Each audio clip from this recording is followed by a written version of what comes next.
Assalamu alaikum et bienvenue dans cette deuxième partie du deuxième chapitre où on va encore une fois parler de la représentation des nombres. Alors pour rappel, on avait parlé du système décimal, c'est-à-dire le système à base de 10 constitué de 10 chiffres, le 0, 1 jusqu'à 9.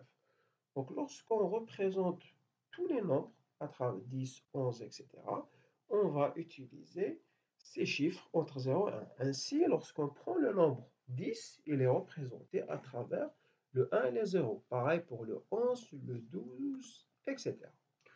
De manière générale, pour comprendre, donc lorsqu'on a un nombre comme le 267, eh bien, on a 7 unités, c'est-à-dire 7 fois 10 puissance 0.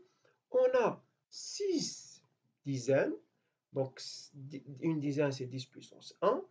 Et on a 2 centaines, c'est-à-dire 10 à la puissance 2. Donc là, c'est la base à la puissance de la position. 0, 1, 2.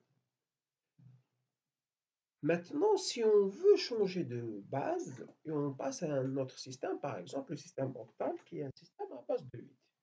Pareil, on va avoir 8 chiffres.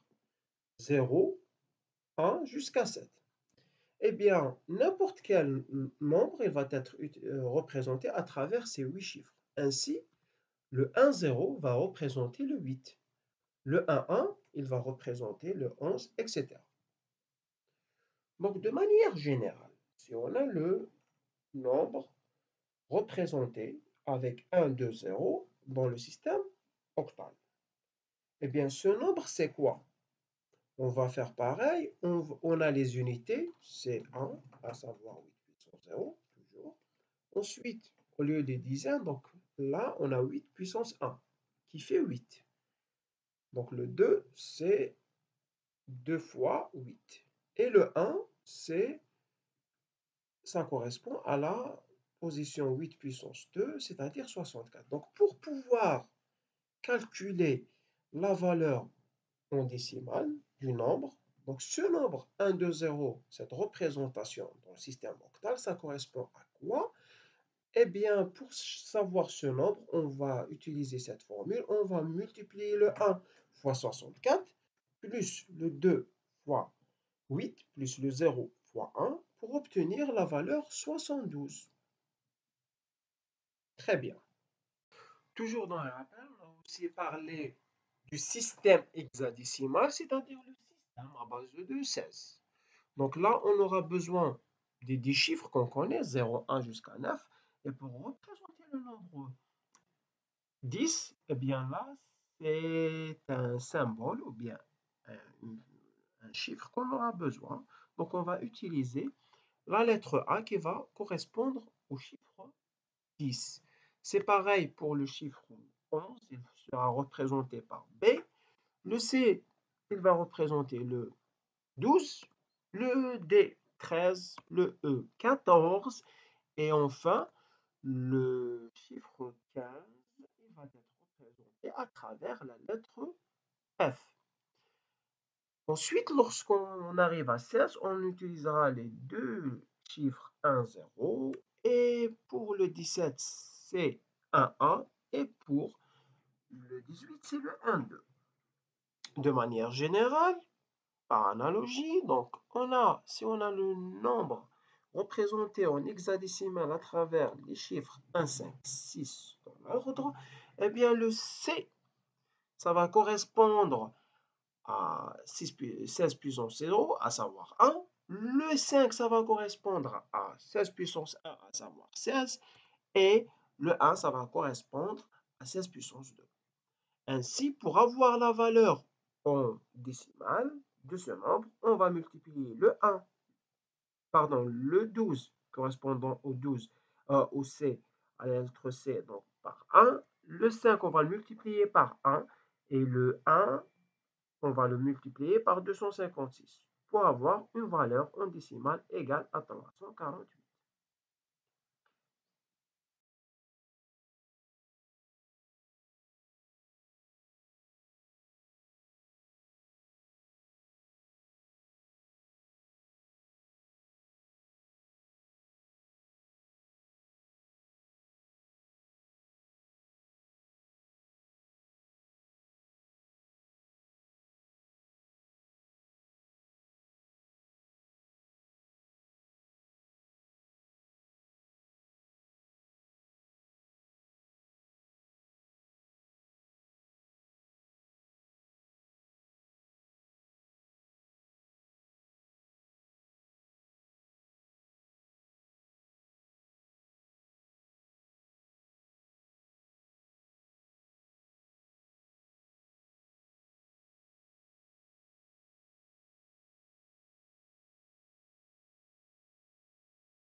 Dans le passage inverse, nous avons aussi vu comment on passe d'un nombre écrit dans la représentation décimale à la représentation binaire.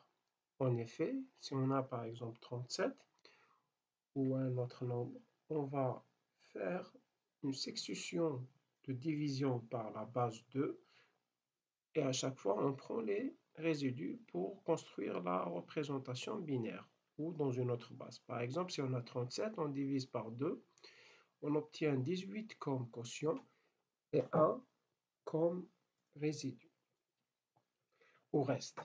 Ensuite, on va répéter l'opération. On divise par 2, on obtient 9 et on a 0 comme reste. Maintenant, on divise le 9 par 2, on obtient 4 et on a un reste de 1. Ensuite, on divise par 2, on obtient 2 et un reste nul.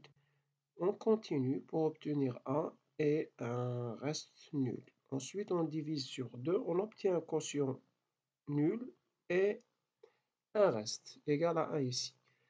Lorsqu'on arrive à un quotient nul, on s'arrête et on va prendre la représentation dans le sens inverse. Ainsi, le nombre 37 sera représenté par un 1 dans le bit les moins significatifs, pardon. Ensuite 0, 1, 0, 0, 1.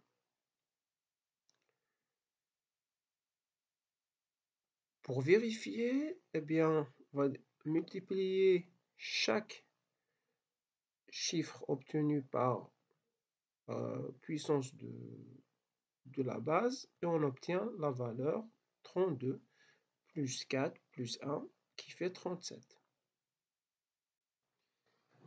Ici, j'aimerais juste parler d'un petit truc, c'est bit. B-I-T. Bit représente une abréviation de la phrase binary digit, ce qui représente en langue française chiffre binaire. Ça correspond à quoi? Ça correspond à un chiffre qui peut être soit 0, soit 1. Du coup, là, lorsque nous avons un passage d'une base qui est puissance de 2, par exemple 8 ou 16, vers le système binaire, au lieu de passer par 10, ensuite faire des divisions par 2, on a une petite astuce en utilisant la propriété et le fait que 8, par exemple, c'est 2 puissance 3. Eh bien, 8 c'est 2 puissance 3. Lorsqu'on a un nombre comme 3, 4, 7 représenté dans la base 8 octale, qu'est-ce qu'on va faire? On va prendre chaque chiffre dans ce nombre et on va le coder sur 3 bits. Du coup, nous allons prendre le 7 comme suit et on va le représenter sur 3 bits et on va obtenir 1, 1, 1. Pareil pour le 4. Le 4, sa représentation en binaire, c'est quoi? C'est 1, double 0. Du coup, voilà ce qu'on obtient à la fin. Pareil pour le 3, sa représentation sur 3 bits, c'est quoi? C'est 0, 1, 1. Et du coup, le nombre qu'on obtient, c'est le suivant, 0, 1, 1, 1, 0, 0, 1, 1, 1. Bien sûr, le 0 le plus à gauche, il n'est pas représentatif, du coup, on l'enlève.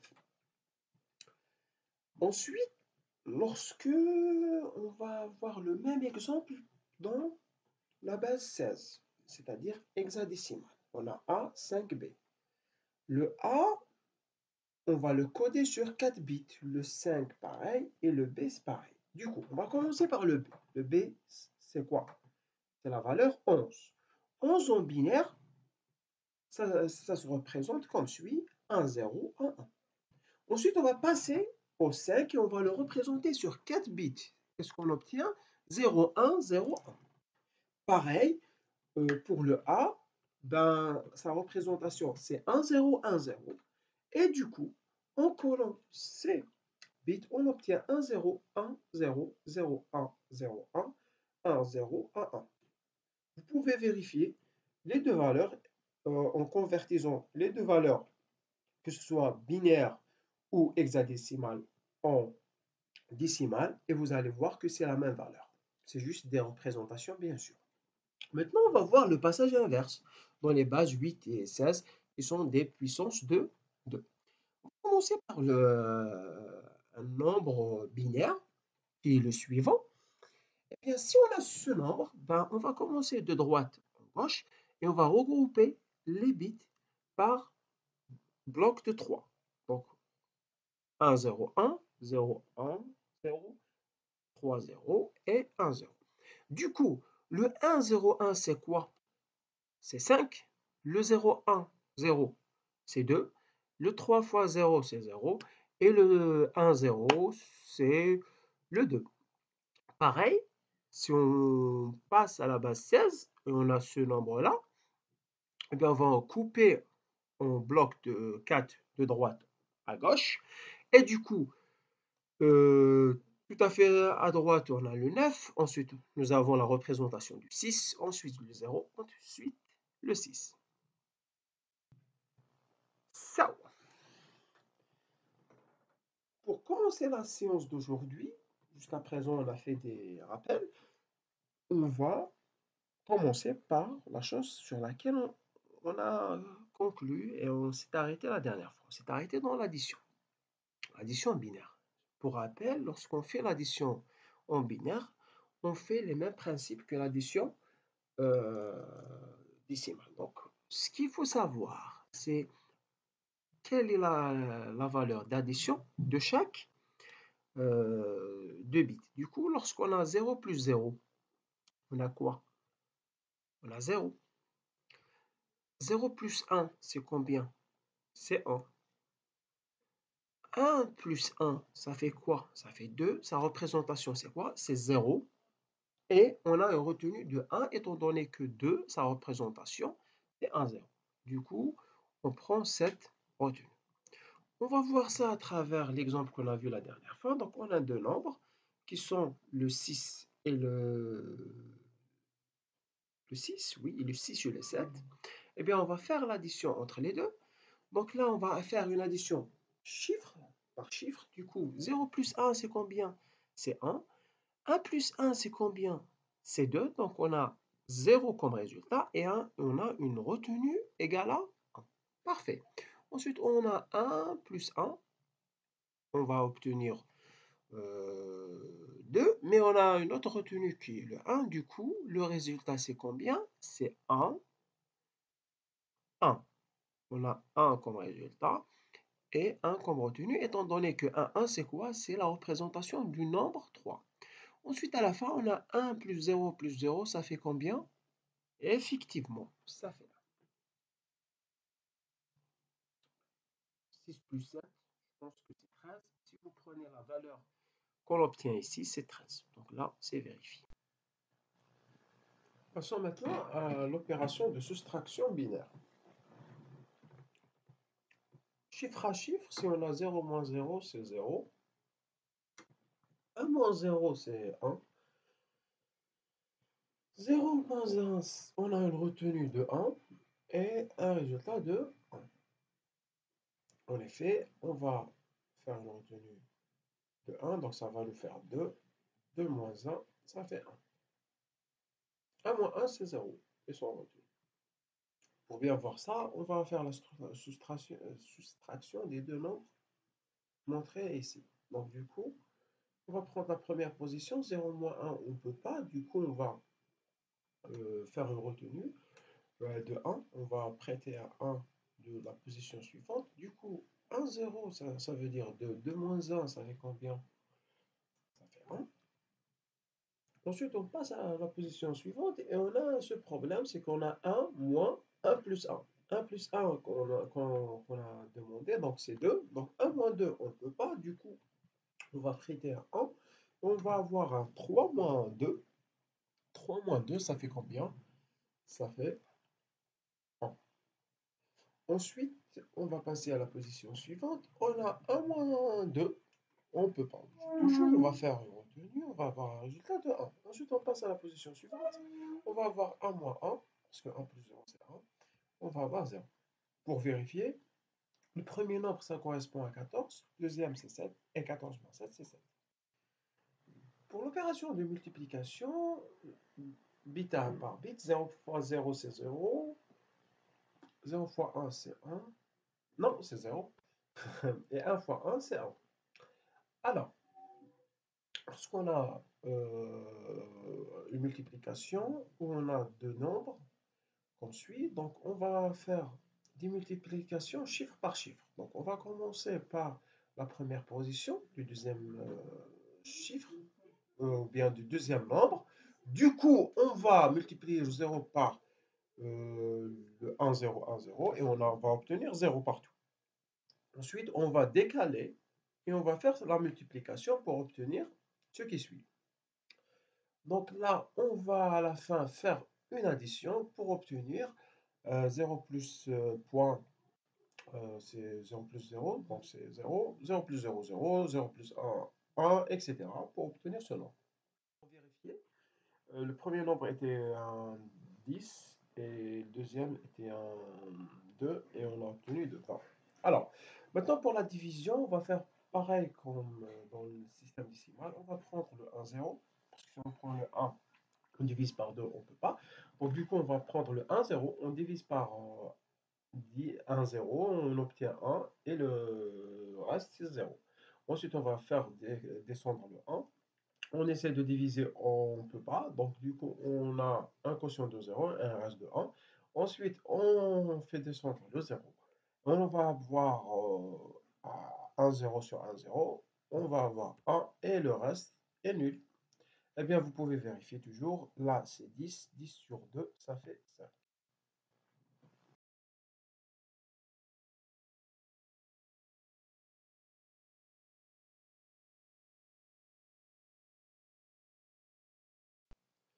Après les nombres entiers, le positif, maintenant, on va s'intéresser au nombre négatif. Donc, pour représenter le nombre négatif, on a la représentation signe à valeur absolue, qui est facile pour savoir quel est le signe d'un nombre en utilisant le bit de poids plus fort, c'est-à-dire le bit de poids le plus à gauche. Dans cette représentation, on a deux représentations pour 0, en effet.